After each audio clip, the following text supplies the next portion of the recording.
Hello student, कैसे हो आप सभी। जैसा कि आप लोगों ने थंबनेल में देख ही लिया है कि आज इस वीडियो में बात करेंगे हम इलेक्ट्रिक फ्लक्स अर्थात विद्युत फ्लक्स के बारे में। साथ ही साथ हम उसके मात्रक व विमा के बारे में भी जानेंगे।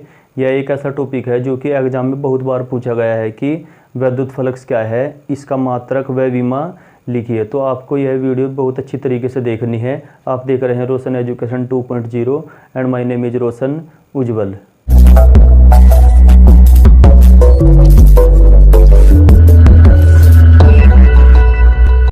तो सबसे पहले बात कर लेते हैं इलेक्ट्रिक फ्लक्स की डेफिनेशन के बारे में कि विद्युत फ्लक्स होता क्या है।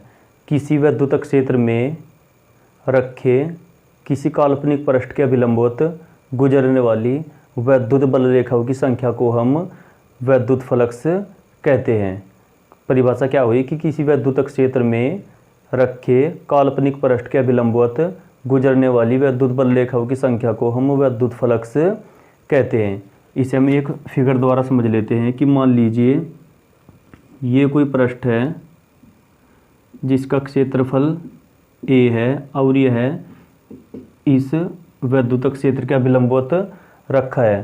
तब इस पृष्ठ से ये जो अभिलंबवत बल रेखाएं गुजर रही है, इन रेखाओं की संख्या को ही हम इस पृष्ठ से बद्ध विद्युत फ्लक्स बोलेंगे। परिभाषा क्या हुई कि कोई पृष्ठ है ये और यह किसी विद्युत क्षेत्र इसके अभिलंबवत रखा है, तब ये जो विद्युत बल रेखाएं गुजर रही है इनकी संख्या को हम विद्युत फ्लक्स बोलेंगे। तो इसका सूत्र क्या हो जाएगा, यहाँ पर लिखेंगे कि माना कोई पृष्ठ जिसका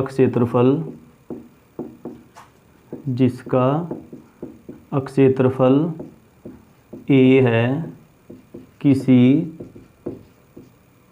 एक समान विद्युत क्षेत्र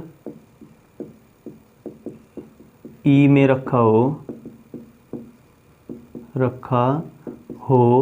तब विद्युत फ्लक्स जो होगा हम विद्युत फ्लक्स को फाई ई से डिनोट करते हैं। तब जो विद्युत फ्लक्स हो जाएगा फाई ई वो आ जाएगा E इंटू ए के। फॉर्मूला क्या हो जाएगा, फॉर्मूला हो जाएगा फाई ई बराबर E इंटू ए। और ये फॉर्मूला तब है जब यह पृष्ठ इस विद्युत क्षेत्र के अभिलंबवत रखा हो।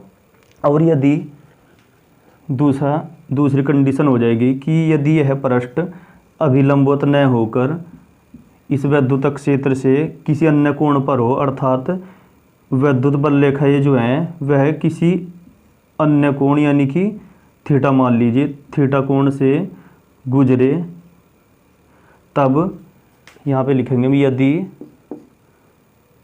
पृष्ठ अभिलंबवत न होकर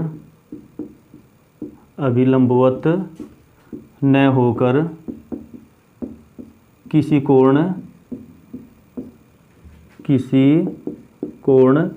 थीटा पर हो तब फाई ई जो होता है वह होता है ई ए कोस थीटा के।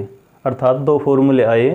पहला ये जब ए जो है यानी कि पृष्ठ ये ई के अभिलंबवत रखा हो तब जो फॉर्मूला होगा वो आ जाएगा फाई ई बराबर ई इंटू ए।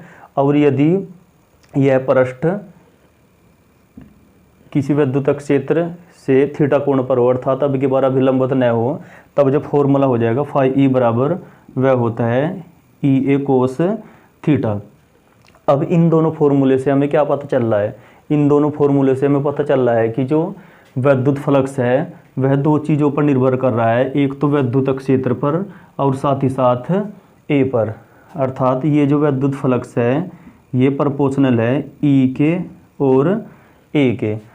या इससे क्या प्रतीत होता है, इससे यह सिद्ध होता है कि विद्युत क्षेत्र जितना स्ट्रोंग होगा विद्युत बल रेखाएं उससे उतनी ही तेजी से गुजरेगी, अर्थात विद्युत फ्लक्स भी उतना ही ज़्यादा होगा। और दूसरा जो फाई ई है ये ए के भी प्रोपोर्शनल है, अर्थात किसी पृष्ठ का क्षेत्रफल जितना ज़्यादा होगा उससे उतनी ही विद्युत बल रेखाएं ज़्यादा गुजरेगी, जिससे विद्युत फ्लक्स भी उतना ही ज़्यादा होगा। तो हमने इसके परिभाषा की बात कर ली, इसके सूत्र की बात कर ली। अब हम बात करेंगे कि विद्युत फ्लक्स कितने प्रकार का होता है। विद्युत फ्लक्स जो होता है वह दो प्रकार का होता है। एक होता है ऋणात्मक विद्युत फ्लक्स, दूसरा होता है धनात्मक विद्युत फ्लक्स। हम धनात्मक और ऋणात्मक विद्युत फ्लक्स कब लेंगे? जब विद्युत बल रेखाएं पृष्ठ के अंदर प्रवेश करती हैं, तब जो है हम विद्युत फ्लक्स का चिन्ह ऋणात्मक लेते हैं। और जब विद्युत बल रेखाएं पृष्ठ से बाहर निकलती है, तब हम विद्युत फ्लक्स का चिन्ह धनात्मक लेते हैं। क्या समझे? कि जब विद्युत बल रेखाएं अंदर एंटर करेगी तब विद्युत फ्लक्स नेगेटिव, और जब विद्युत बल रेखाएं ये बाहर निकलेगी तब विद्युत फ्लक्स को क्या लेंगे हम? पॉजिटिव लेते हैं। ये में प्रकार के बारे में पता चल गया। अब हम बात करेंगे कि विद्युत फ्लक्स का मात्रक क्या होता है, और साथ ही साथ हम विद्युत फ्लक्स की विमा के बारे में भी बात कर लेंगे। हम इस सूत्र से ही करेंगे। मात्रक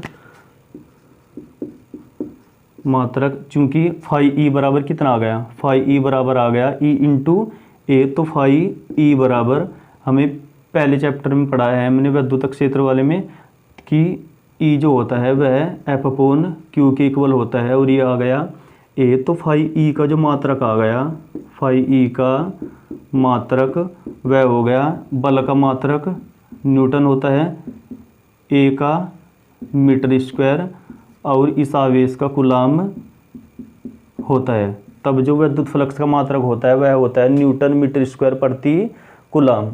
अब हम बात करेंगे कि फाई ई की विमा क्या होगी।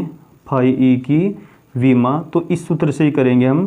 फाई ई बराबर होता है एफ अपॉन क्यू इंटू ए। तो यहाँ पर बल की विमा, अक्षेत्रफल की विमा और हम आवेश की विमा रख लेंगे, तब हमारे पास आ जाएगा बल की विमा एम एल टी माइनस के 2 होता है।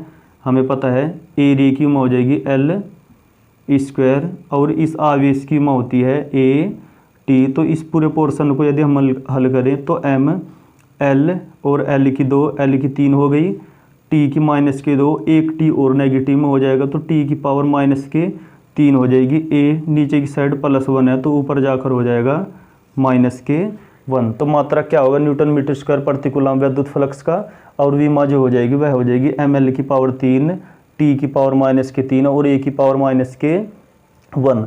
अब हम राशि की बात कर लेते हैं कि जो विद्युत फ्लक्स है वह कैसी राशि है। तो विद्युत फ्लक्स की जो बात की जाए तो विद्युत फ्लक्स राशि होती है अदिश।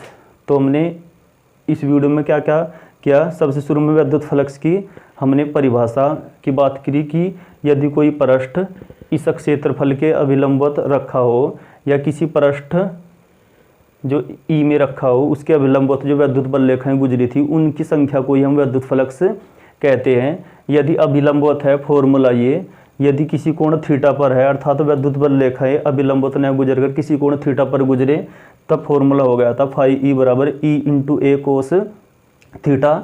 धनात्मक जब बाहर निकलेगी, ऋणात्मक जब अंदर एंटर करेगी। मात्रक ई बराबर एफ अपॉन क्यू, बल आवेश या न्यूटन मीटर स्क्वायर प्रति कूलाम हो गया था। विमा हो गई थी इसकी एम एल की 3 ये, और राशि हो गई अदिश। तो इस टॉपिक को आपको बहुत ध्यानपूर्वक पढ़ना है क्योंकि यह अक्सर ही एग्जाम में पूछा जाता है। तो आई होप आपका यह टॉपिक पूरी तरह से क्लियर हो गया होगा। थैंक्स।